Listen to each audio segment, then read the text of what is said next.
Hello అండి, నేనైతే ఇప్పుడు మీకు meal maker paneer curry with గ్రేవీతో చేసి చూపిస్తున్నానండి. దానికి కావాల్సిన పదార్థాలు పన్నీర్ అండి.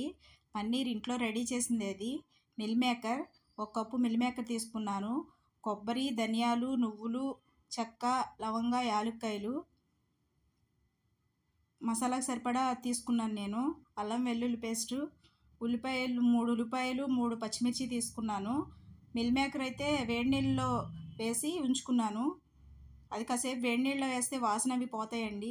అల్లం వెల్లుల్లి పేస్ట్ రెడీ చేసుకున్నాను. మీకు చూపించినవన్నీ కూడా పేస్ట్ చేసి పెట్టుకున్నాను. ఇప్పుడైతే ప్యాన్లో ఆయిల్ వేసి పెట్టుకోవాలి.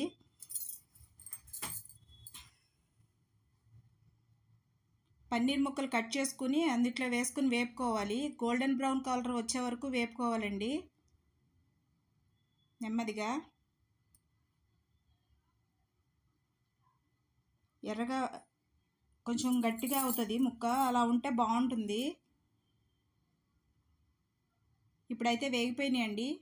అవి తీసుకొని ఒక ప్లేట్లో వేసుకొని మనం ఉల్లిపాయలు, పచ్చిమిరపకాయలు కట్ చేసి పెట్టుకున్నాం కదా, అవి అయితే వేసుకొని వేపుకోవాలి. అవి నేను సగం పేస్ట్ కింద చేయడానికి అందుట్లో వేసుకుంటున్నాను. కొంచెం గ్రేవీ ఎక్కువ వస్తుందండి. సగం ఉల్లిపాయలు అందుట్లో ఉంచేసి సగం ఉల్లిపాయలు అయితే కొంచెం వేగిన తర్వాత ఇందులో వేసుకొని ఒకసారి మిక్సీ పట్టుకున్నాను. ఇప్పుడైతే మిల్ మేకర్ని గట్టిగా నీళ్ళలోంచి తీసి పిండేసి అందులో వేసుకొని కొంచెం వేపుకోవాలి. కొంచెం పచ్చివాసన పోయే వరకు వేపుకొని అందుట్లో 1 స్పూన్ అల్లం వెల్లుల్లి పేస్ట్ వేసుకోవాలి. అల్లం వెల్లుల్లి పేస్ట్ కొంచెం వేగినాక కొంచెం పసుపు, 1/2 టీ స్పూన్ పసుపు వేసుకోవాలి. నేను చేసినట్టు కనుక మీరు చేస్తే గ్రేవీతో వస్తుందండి. అది చపాతీలోకి, పూరీలోకి, రైస్లోకి అన్నిటిలో కూడా బాగుంటుంది. ఇప్పుడైతే మనం పేస్ట్ చేసి పెట్టుకున్నాం కదా కొబ్బరి అన్నీను, నువ్వులు అన్నీ, అది ఇందులో వేసుకోవాలి. గరం మసాలా కూడా అందులోనే వేసుకుని మిక్సీ చేసుకున్నాను, మీరు గమనించారో లేదో. అవన్నీ కలిపి అందులో వేసుకోవాలి. వేసుకుని కొంచెం వేగనిచ్చి ఆ మసాలాని ఒక స్పూన్ కారం వేసుకోవాలి. రుచికి సరిపడా ఉప్పు కూడా వేసుకోవాలి. వేసుకుని కొంచెం సేపు వేపుకొని తర్వాత అందుట్లో వాటర్ పోసుకోవాలి. ఇందులో నేను పెరుగు కూడా వేసుకున్నానండి.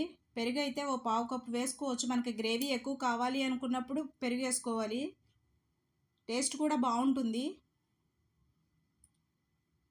ఇప్పుడైతే వాటర్ పోసుకున్నాను.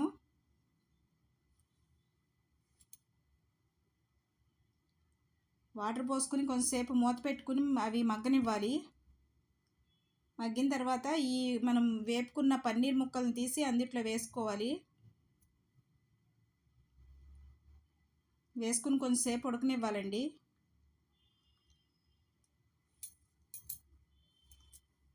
కొంచెం కసూరి మేతి వేసుకుంటున్నాను. కసూరి మేతి వేస్తే మీకు హోటల్ స్టైల్ టేస్ట్ వస్తుంది, బాగుంటుంది. మా రెసిపీస్ కనుక మీకు నచ్చితే లైక్ చేయండి, షేర్ చేయండి, కామెంట్ చేయండి, సబ్స్క్రైబ్ చేయండి. మీరు ట్రై చేసినాక ఒక కామెంట్ అయితే పెట్టండి ప్లీజ్. ఇప్పుడైతే సర్వ్ చేసుకోవడమే.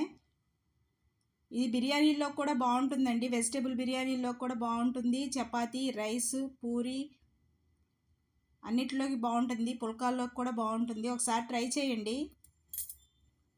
థ్యాంక్స్ ఫర్ వాచింగ్ అండి. సబ్స్క్రైబ్ చేసుకోండి.